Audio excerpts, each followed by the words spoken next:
My beloved friends, you have come here tonight with your notebooks, with your recording devices, with your minds ready to capture something, to understand something, to take something home with you. This is the first problem. This is why you remain asleep while thinking you are awake. I am going to talk for 2 hours, and I tell you honestly, it is all nonsense. Complete nonsense, but beautiful nonsense, fragrant nonsense. The kind of nonsense that can wake you up precisely because it makes no sense to your sleeping mind. You see, the American mind, and I say this with great love, the American mind is very efficient, very productive. You want results. You want takeaways, as you say in your business meetings. You come to a spiritual talk the same way you go to a seminar on real estate investment. You want, give me 5 steps to enlightenment. Give me a technique I can practice for 15 minutes before my morning coffee. This is hilarious. This is why you suffer. Enlightenment is not a product on Amazon that arrives in 2 days with free shipping. Awakening is not a podcast you can listen to at double speed while you exercise. And yet, this is exactly how you approach it. Speed it up. Make it efficient. Give me the summary. I will tell you a secret. The summary is useless. The understanding is the barrier. Let me say it again because your mind missed it while planning what question to ask. Understanding is the barrier. Your mind right now is saying, wait, what does he mean? I need to understand what he means about understanding being a barrier. You see? Caught in a loop, a dog chasing its tail, and American dogs chase their tails very efficiently, very seriously, with great determination. In the East, for 10,000 years, we have known something that the West is only beginning to suspect. The mind is not the solution. The mind is the problem pretending to be the solution. You are sitting here, how many of you? 200, 300, and I can see the wheels turning in your heads. Is this going to help my anxiety? Will this make me more successful? Can I use this to improve my relationship? Maybe I should be taking notes. Stop. Just stop. What if I told you that the only thing required is that you stop trying to get something from this talk? What if the whole point is to waste these 2 hours completely, to let them disappear into nothingness? But Osho, your mind protests. I paid for this ticket. I drove here through traffic. I got a babysitter. Surely there must be some return on investment. This is the disease. Even your spirituality has become a transaction. Even your meditation is a business deal with existence. I'll sit still for 20 minutes if you give me peace of mind and maybe make my startup successful. Existence laughs. The universe is rolling on the floor with laughter at your proposals. You want to know the truth? The truth is this: you are already enlightened and you're working very hard to avoid noticing it. You are already awake and you've developed elaborate methods to remain asleep. You are already free and you've built a prison so sophisticated, so comfortable, so decorated with spiritual posters and motivational quotes that you think it's a palace. The American prison is particularly beautiful. It has central air conditioning, Wi-Fi, organic food delivery, a meditation app, a therapy session every Tuesday, a life coach, a business coach, a wellness coach, and still you are miserable. Still you are asking, what is the meaning of life? The meaning of life, there is no meaning. Life simply is. A rose doesn't ask for meaning. A mountain doesn't consult a life coach. The ocean doesn't read self-help books about unleashing your tidal potential. Only human beings, and especially modern, educated, sophisticated human beings, only they are stupid enough to need a meaning. Only they are bored enough with existence itself that they need to make up stories about why they exist. Let me tell you about a Zen master who was asked, "What is the meaning of life?" He picked up his teacup and drank some tea. The student waited. The master finished his tea, put down the cup and said, "Next question. This is perfect, but you wouldn't accept this answer. You would go on Reddit and post, 'I paid $500 to see this teacher and all he did was drink tea. 1 star. Not recommended. Try the guy who gives you a 12-week program instead.' I am here to tell you something that will disappoint you terribly. I have nothing to give you, nothing at all. You already have everything. The problem is not that something is missing. The problem is that you have too much knowledge, too many techniques, too many goals, too many ideas about who you should be. You don't need more. You need less, much less. You need subtraction, not addition. But this is un-American. The American dream is about addition. More money, more success, more happiness, more followers on Instagram, more likes, more. Even your spirituality is about getting more peace, more consciousness, more awareness, more presence. I say, become less, disappear, evaporate. But then who will run my business? Your mind asks in panic. Who will pay my mortgage? Who will pick up the kids from soccer practice? You will. But without the heaviness, without the seriousness, without the idea that you are someone very important doing something very significant, you'll do it the way a bird sings, just because, just for the joy of it, just because this is what's happening right now. The bird doesn't sing because it has career goals in the music industry. The bird doesn't sing because it wants to be the best singer in the forest. The bird doesn't sing after reading a book called The 7 Habits of Highly Effective Singing. The bird sings because a song is happening right now in your life. Living is happening. But you are not there. You're in your head planning tomorrow or regretting yesterday. You're comparing yourself to others. You're worrying about what people think. You're strategizing about how to get enlightened faster than your friend who started meditating last month. This is insanity, beautiful human insanity. And I am not here to cure you. That would be just another transaction. I am here to infect you with a different kind of madness, the madness of just being here, now, for no reason at all. Look, right now, in this moment, what is actually wrong?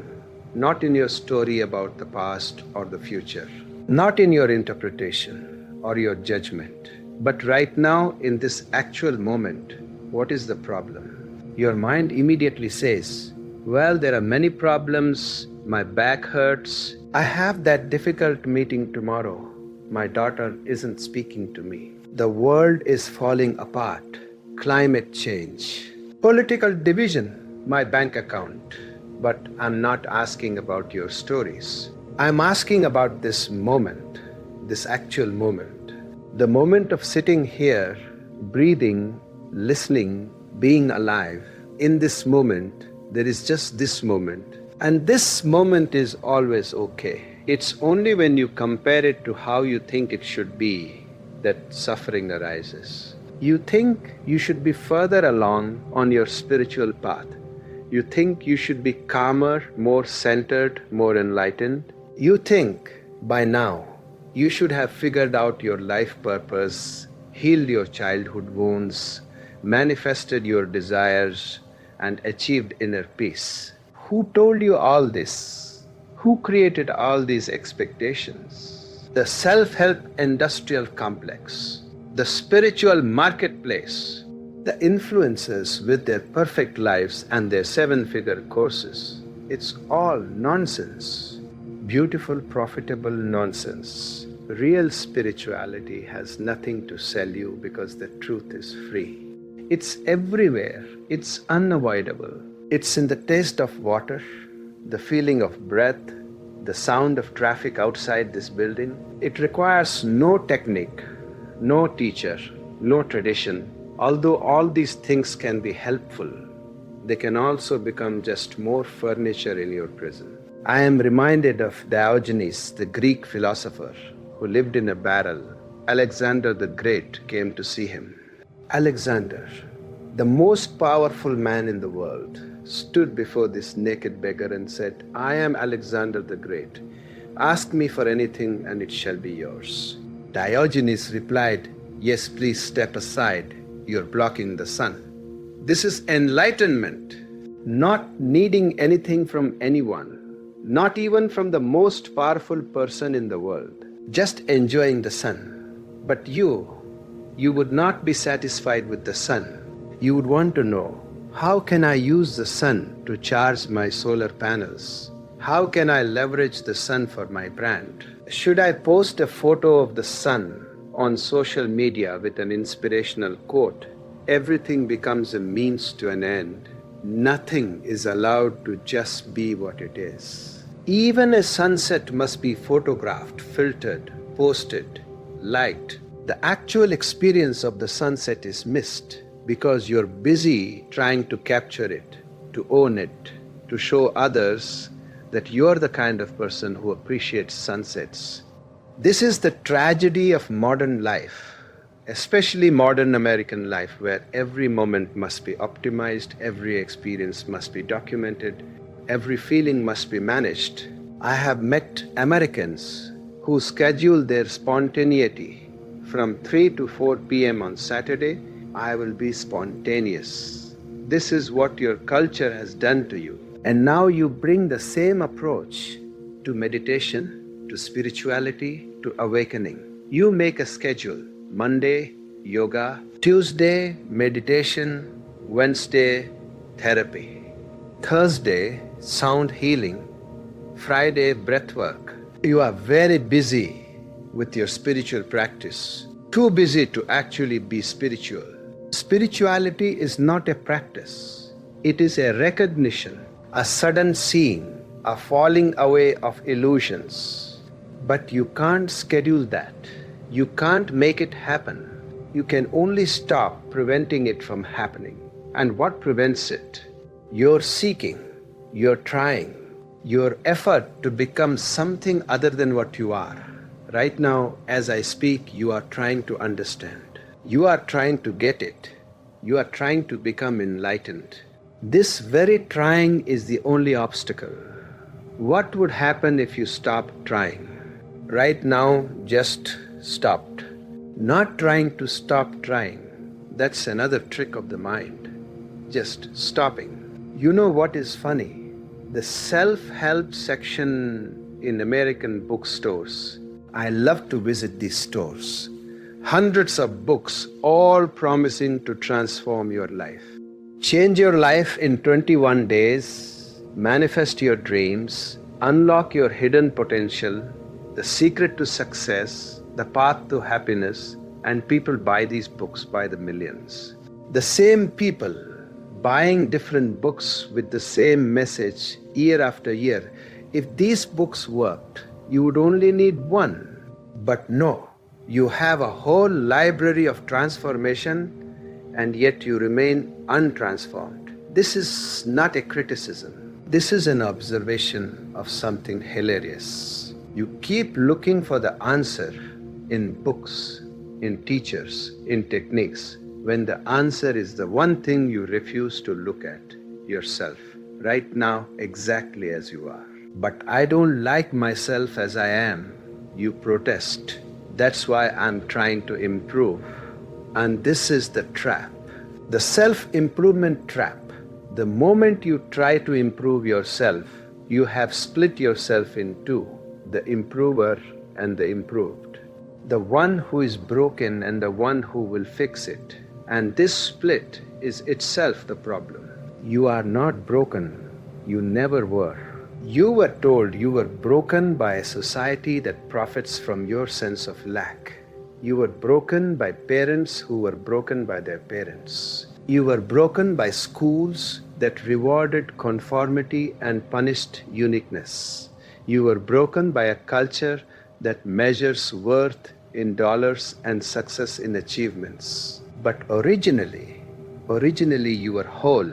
Originally you were complete. Look at a baby, any baby, and you see it.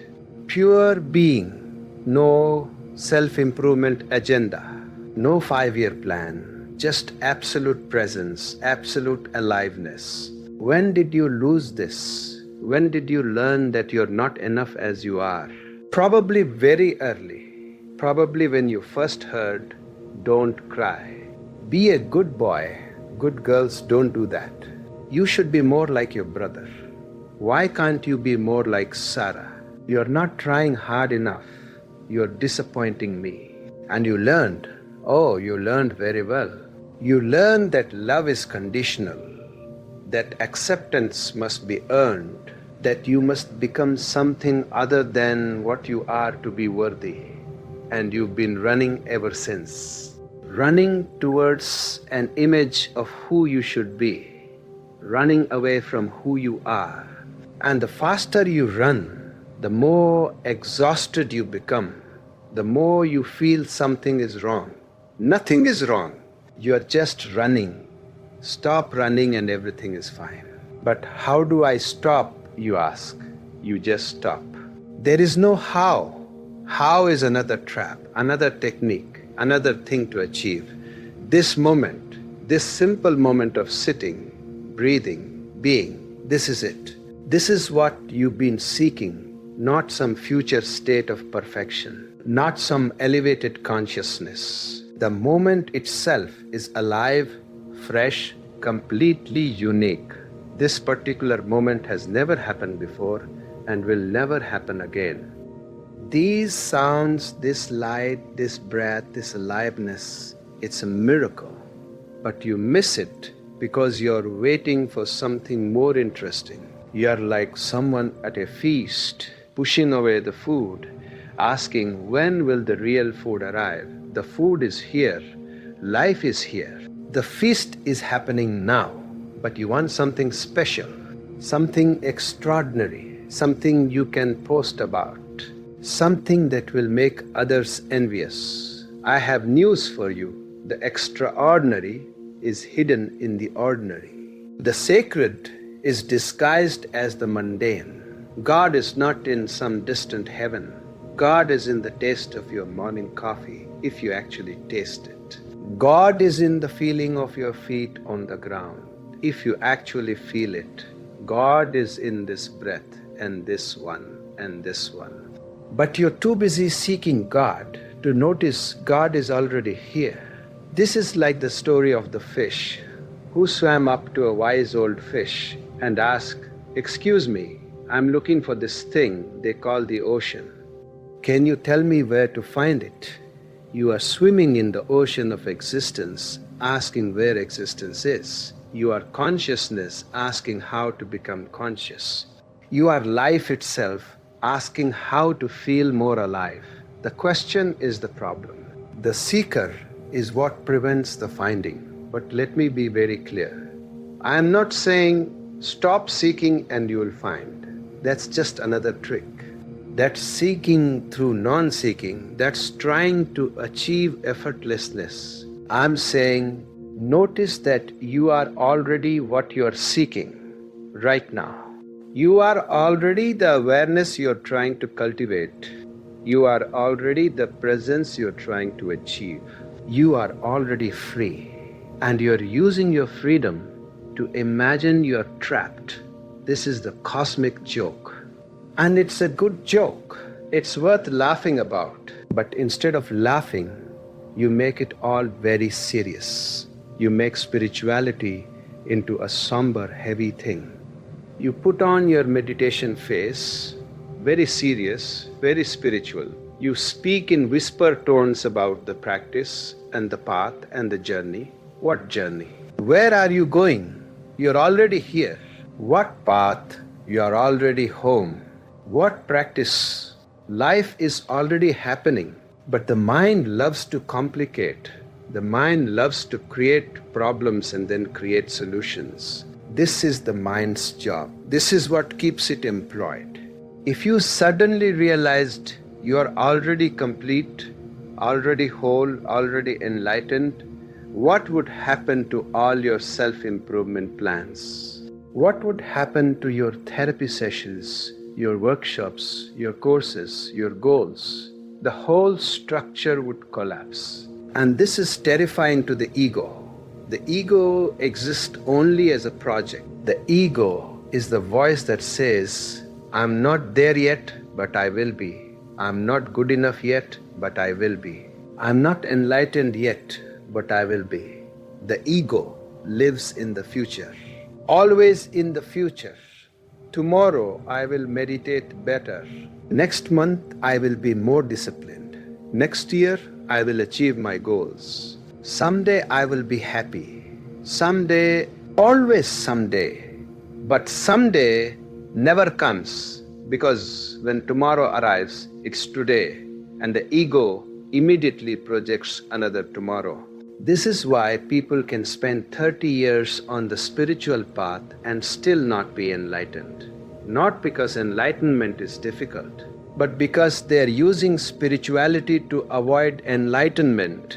They're using the path to avoid arriving. They're using the journey to avoid being here now.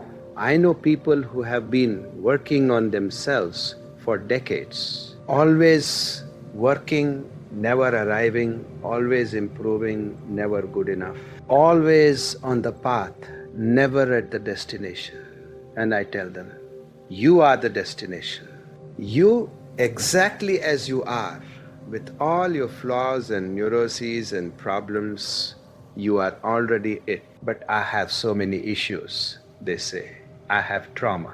I have anxiety. I have depression. I have anger.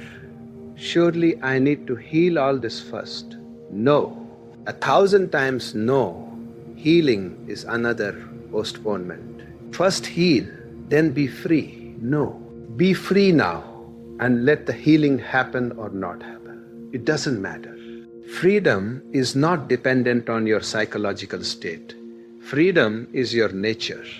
You can be free and anxious, free and depressed, free and traumatized. Freedom is not the absence of these things. Freedom is the space in which these things appear and disappear. You are that space. You are not the content of your experience. You are the awareness in which experience happens. But this is too simple. Your mind wants something more complex, more achievable, more workable. And so you create elaborate systems, chakras, energy bodies, past lives, karma, dharma, spiritual hierarchies, levels of consciousness, all very sophisticated, all very impressive, all completely unnecessary. The truth is simple, so simple a child can understand it. So simple that scholars miss it. You are here now, aware, alive. This is it. This is the whole thing. Everything else is commentary. But you don't want simple. You want a path, a system, a technique. You want something to do, fine. I'll give you something to do. Breathe. That's it. Just breathe, not special breathing. Not tantric breathing, not pranayama with complex ratios. Just breathe. Notice that you're breathing. Feel the breath, be the breath. That's too simple, you complain. Exactly. That's why it works. It's too simple for the mind to grab onto. Too simple to become a project. Too simple to fail at.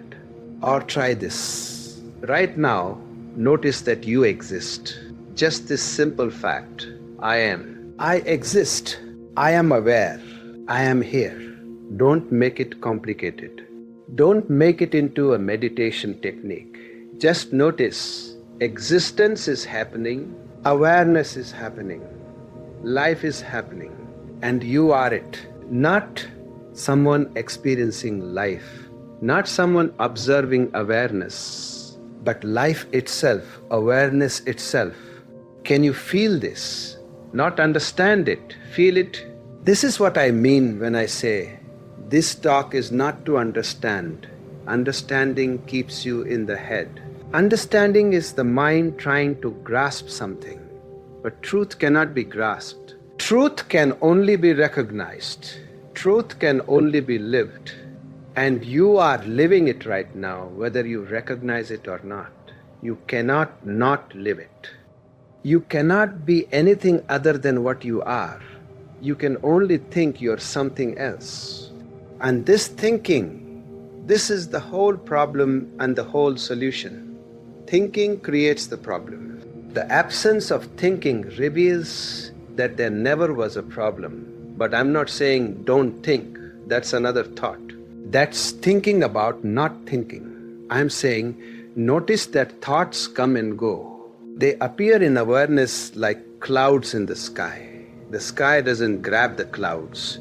The sky doesn't identify with the clouds. The sky doesn't say, I am a cloudy sky. The sky remains the sky. Clouds are no clouds. You are like the sky. Thoughts, emotions, sensations, experiences, they all come and go. But you remain. The awareness remains. The consciousness remains. This is what you are.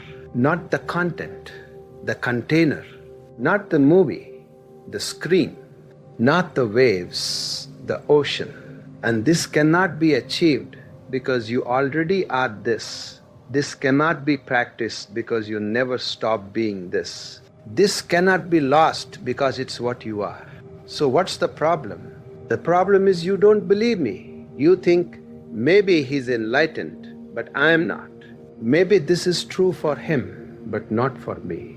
Maybe someday I'll get there, but not now. And this is the final barrier, this belief that you're separate from truth, that you are outside looking in, that you need permission to enter, that you need to earn your way back home. You're already home. You never left. You just thought you did. And all of spirituality, all the techniques, all the teachings, all the masters, they're just here to remind you of what you already know, to wake you up from the dream that you're asleep.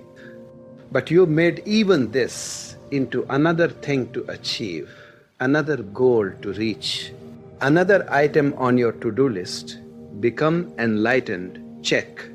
This will not work, cannot work. Enlightenment is not something you do, it's what you are when you stop doing. It's what remains when all the doing drops away, when all the seeking stops, when all the trying ends, when you finally give up. And this is why I say, this talk is not to understand. Just sleep, just relax, just let go of trying to get somewhere. You're already here. You've always been here. You'll always be here. Here is all there is. Now is all there ever is. And you, the real you, not the idea of you, you are the here and now. You are existence itself, temporarily dreaming you're a separate person with problems to solve and goals to achieve. What if you woke up from that dream right now? What if you simply recognize, I am not this story I tell myself. I am not this bundle of memories and plans. I am not this body-mind that was born and will die. I am what was never born and will never die. I am the eternal witnessing this temporary dream called life.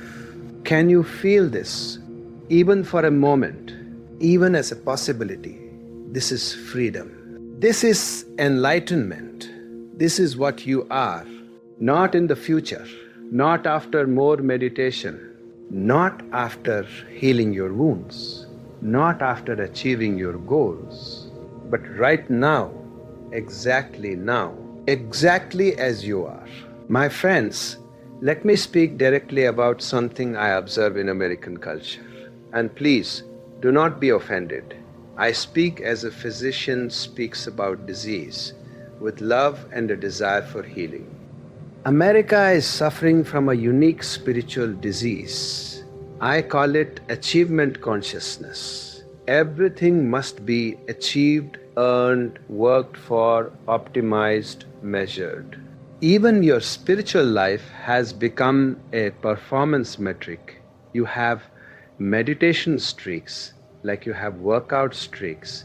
You track your mindfulness minutes. You have apps that congratulate you for breathing, as if you need congratulation for something you do automatically. You gamify your inner life, turning consciousness itself into a video game with levels and achievements. This is absolutely mad, and yet you don't see the madness because you're swimming in it.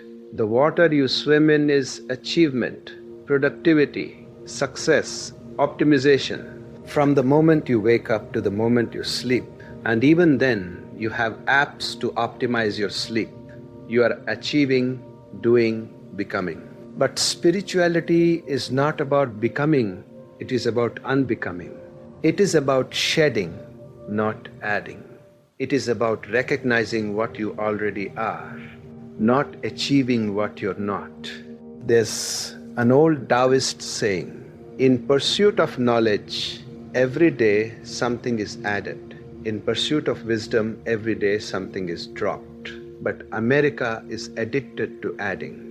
More techniques, more knowledge, more practices, more credentials. You collect spiritual teachings like you collect college degrees. I've studied Buddhism, practiced yoga, done vipassana, learned transcendental meditation, attended landmark forum, worked with a shaman, tried plant medicine, got Reiki certified. So many achievements, so much spiritual resume, and yet, are you free? Are you at peace? Are you home? Or are you just more sophisticated in your seeking?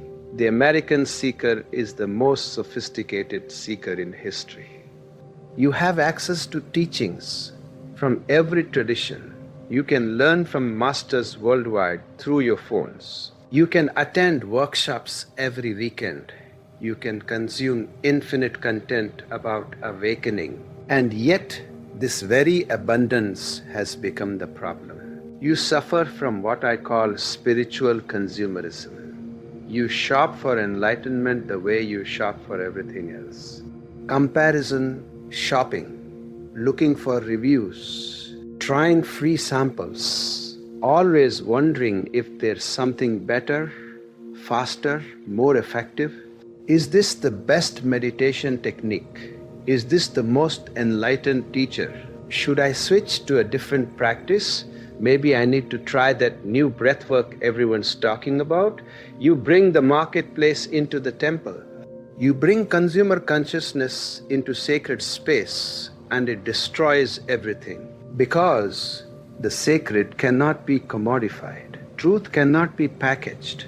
Freedom cannot be purchased, no matter how much you pay for that retreat in Bali. I am not against techniques or teachers or retreats. I am against the consumerist mentality that treats awakening as just another product to acquire, just another experience to consume and post about. Look at me being spiritual.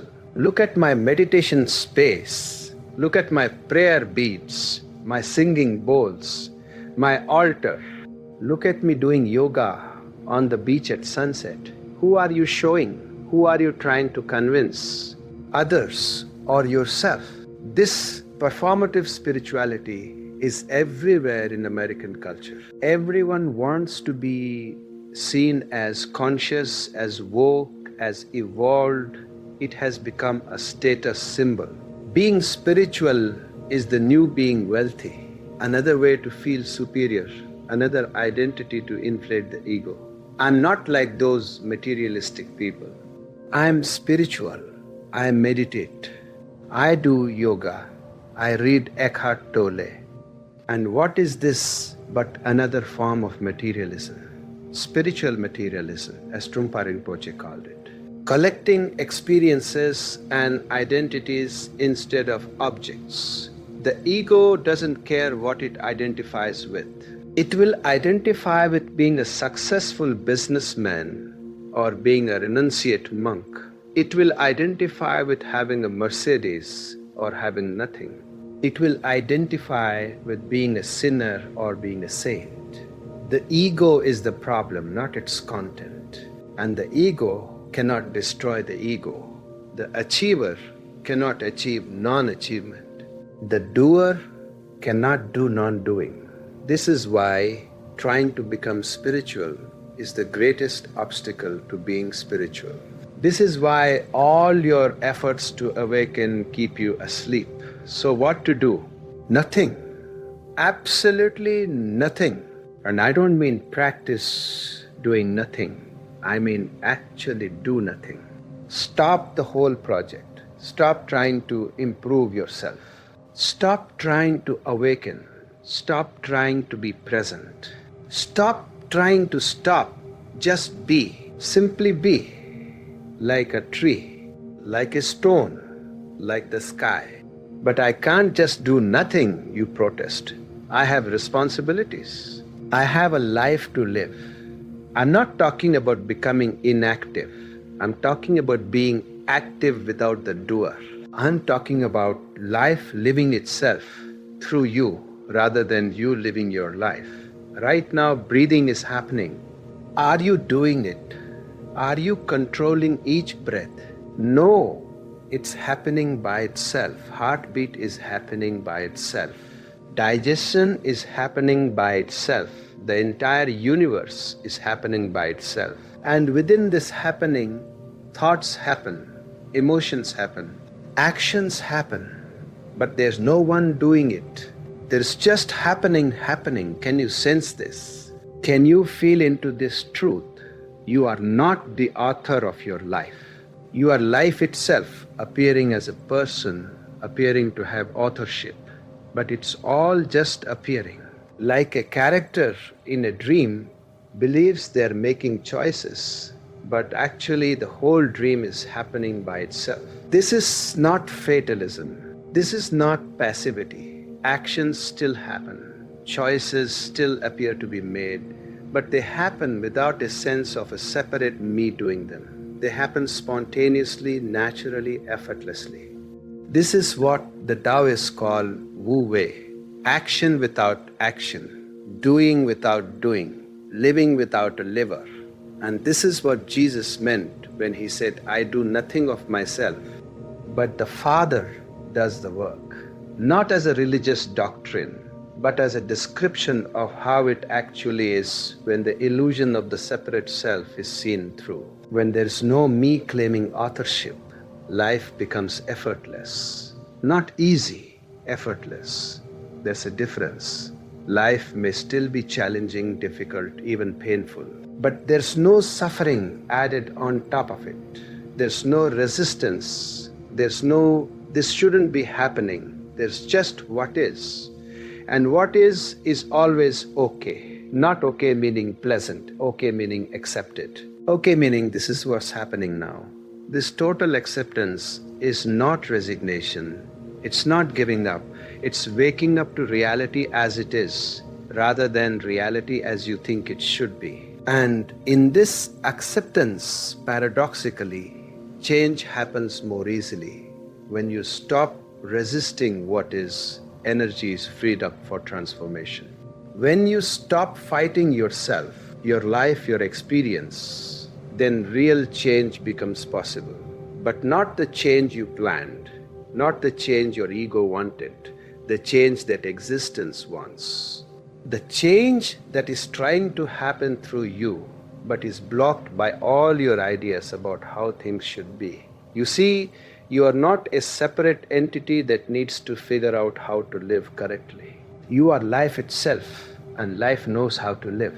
A tree doesn't need instructions on how to be a tree. A bird doesn't need a manual on how to fly. And you don't need a self-help book on how to be you.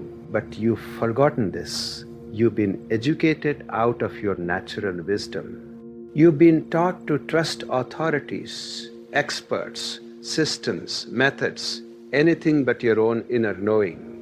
And now you are lost. Cut off from your own intuition, deaf to your own inner voice, blind to your own truth. and you're trying to find your way back through more methods, more authorities, more systems. You're using the disease to cure the disease. This won't work, can't work. The only way back is through unlearning, not learning. Through unknowing, not knowing, through innocence, not sophistication.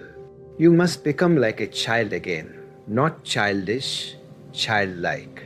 Open, wondering, present, unconditioned by all the programs you've downloaded from society.